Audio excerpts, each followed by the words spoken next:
Ghotki police जो ॾोहारनि जे ख़िलाफ़ कार्रवायूं जारी आहिनि।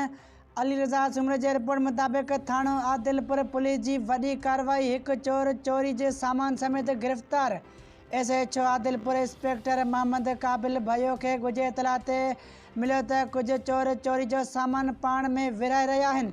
SHO बमहा स्टाफ हिकदमि निशानदेही वारी जॻह ते चाॾकी रोड ते पहुतो त हिकु जवाबदार चोर शमीर वलद शाहनवाज़ माछी वेठल आदिलपुर तहलको घोटकी खे गिरफ़्तार करे वरितो, जॾहिं त 7 जवाबदार पुलिस खे ॾिसी फ़सलनि में फ़रार थी विया, जिन खां सामान 17 मोबाइल फ़ोन्स, 2 सोलर प्लेटूं, 2 वॾियूं बैटरियूं, 4 अदद मोटरसाइकिलूं, 500 रोक रक़म। पुलिस गिरफ़्तार कयल जवाबदार खे चोरी जे सामान समेत थाणे ते खणी आई ऐं संदसि केस दाख़िल कयो वियो।